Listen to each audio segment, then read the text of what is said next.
Okay, well, I think we're all sold on the importance of brown fat, and you've mentioned several times the cold exposure and how that does that. And like I said in the beginning, cold exposure is getting much more popular. I think there's a lot of confusion out there. It's great that it's more accessible. Like I see advertisements all the time about different cold plunges, some that are very affordable. Some you can just go to the hardware store and buy a barrel and fill with ice and that kind of thing. But tell us what you've learned about the cold exposure and what people do native to you. I believe what you write about in your book is called Winter Swimmers. Like, tell us a little about like how people are deliberately taking in that cold exposure around you and how we can apply that into our daily lives. Yeah, so you can do cold water swimming or winter swimming, as my book is called. You can do that in any open water.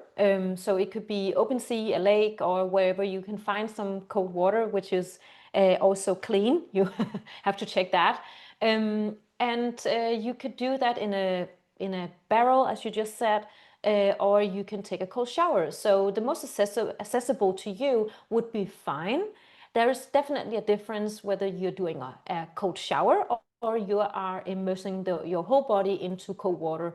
That is because you activate your sympathetic nervous system and your parasympathetic nervous system when you submerge into cold water. But if you do a cold shower, you probably mostly activate the sympathetic nervous system and not as much the parasympathetic nervous system, which is important, I think, because that is where we also stress down.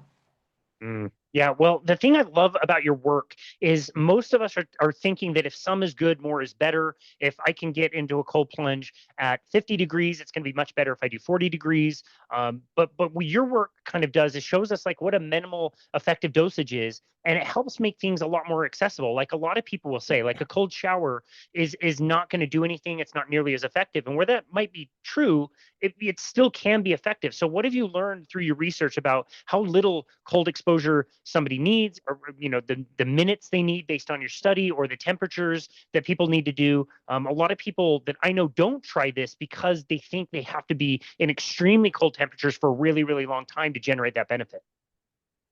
Yeah, they don't have to. They don't have to. I mean, cold temperatures are already at 15 degrees Celsius and below. And I don't know what that is in Fahrenheit. I think it's around 76 or something Fahrenheit. Sounds about right. Cold temperatures are not that cold. If you want to have the benefits, you can start there and then you can maybe decrease the temperatures a bit. That's completely fine. But then you can also decrease the minutes that you are in. So it's quite like a dose response relationship that you can look into and try it out. If you're new to this though, then you should definitely not go for the coldest temperatures. Start at these 15 degrees Celsius, and then you can lower the temperatures as you adapt to it. You don't have to stay there for much more than a few minutes. That is enough, because you don't get health benefits from cooling your inner organs. You only have to activate those cold receptors in the body, and those are placed on your skin. So you don't have to sit that long. And if you can breathe through the cold shock response, well, that's exactly what you want to do, and then you've had enough. So the thing you said about how long you should be in the water, well, a few minutes is actually enough. So Wow, yeah. a few minutes. Well, that sounds very similar to how we're understanding the benefit of exercise. It may be Yeah. that we're exercising way too frequently, but we're not exercising intensely enough to really get a good stimulus. And it's really the stimulus that's really important. And so it could be that people, if they work out less frequently but work out a little bit harder, they might get a bigger benefit. Doing an intense workout a few days a week might be more beneficial than trying to work out for 45 minutes every single day, arguably depending on what they're doing. It sounds like that the same thing is kind of true with cold exposure. A few minutes, cold enough to make that it's cold, and just a few times a week. Is that correct? Just maybe 3 or 4 days a week. Yeah, so I based you can say the protocol in my research around the philosophy of and the research around hormetic stress. So what I wanted to figure out when I started this research was how much cold water swimming did they need to do in order to see any benefits, or what would I expect from it? And because I was also not a winter swimmer myself, I was actually scared of doing it myself as well. And I didn't want to study people who do this swim for 30 minutes or something crazy in ice cold water, because that's not something that I could see in the research had any benefits. And if you look at what is healthy for the cells, it is the healthy dose of stress, which is a short amount of stress. That is also what we see is working in exercise. So it's exactly the same. Hormetic stress is the good stress, and it's short term and not long term. So short dips in the cold water, that was what we went for. And what we eventually got from our results was that 11 minutes per week in cold water was actually enough. You divide that on 2 to 3 days, and you do multiple plunges each day, so 2 plunges maybe. And when you divide those 11 minutes per week up to plunges, an amount of minutes, it's actually only 1 to 2 minutes in the cold water per plunge. So it's enough. And we alternated also with the sauna, so the heat was also included in this because it's part of our culture. And we also think that the brown fat is actually also activated upon heat, because the body just wants to adjust to the right temperature, which is best for your brain and your vital organs. So actually alternating into the heat in the sauna was part of that protocol.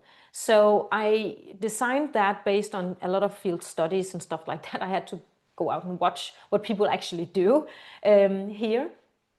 And what we found in our results from our winter swimmers was that 57 minutes of sauna per week, again, divided on 2 to 3 days, and with 2 sauna visits per day, that corresponded only to 10 to 15 minutes in sauna each session, you can say.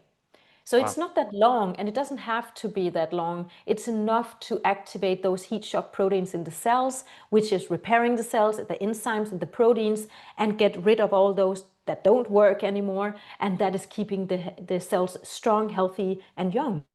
So it's actually enough, and the science around it actually backs it up. So that was what I found fascinating about that.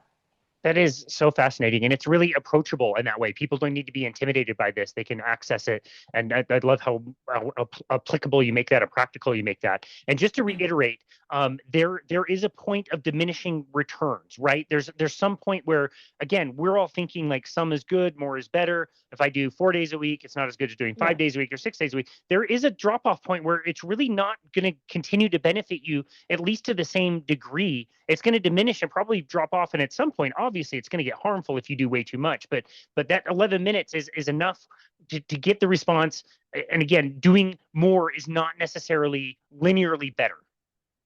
No, not linearly. I mean, how much is too much? That's also a good question. And I think more research on this would be interesting to see what actually happens. And a long-term or longevity, not longevity, a long-term study where we follow a group of winter swimmers doing this, and also looking at how many minutes they are in the cold water.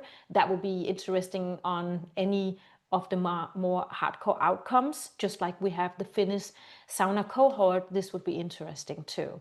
That would be. We don't really know when too much is too much, but what we can see is then you look at how long time does it take for the body to decrease the temperature in your skin. It only takes a few minutes to get those 2 centimeters of cooling of your skin. And as we don't have any receptors further into your tissue, then it means that we don't really get any health benefits out of that. So with that said, it doesn't really make much sense to actually do more research where it says, well, let's go extreme and see what happens if people do 10 minutes or something like that, because there's actually nothing happening there. You're just pushing your cardiovascular system, just pushing your heart, and you don't want to do that because it's also just stress. Like I said before, there's good stress, there's bad stress, and you don't want to make that a chronic thing. So that's why I kept it to the hormetic stress, the good stress, very short term. And that's also where we saw in my results that it actually boosted the brown fat, boosted it in that sense that it was faster at activation, it was faster at at clearing the glucose from the bloodstream, and I find that very fascinating, and also increase the insulin sensitivity. This is something that everybody wants to put in a pill, right? This is something that these are results that we would love to just swallow in a pill if we just could do that. But this is something where you don't have to take anything. This is natural. This is just behavior. This is something you can go out and do and see results after just a few months. And I find that so fascinating that we already have the cure. It's just going out there and just do it. I mean, back to my mom, just do it. She didn't have anyone telling her what to do. She knew. She's also not stupid, I want to say that. She knew what to do. She knew she had to change her lifestyle. She not want to take the pills. So she was like, I'm not going to do that because I want to have a long life and I want to have a long and healthy life. So changing her lifestyle is the key.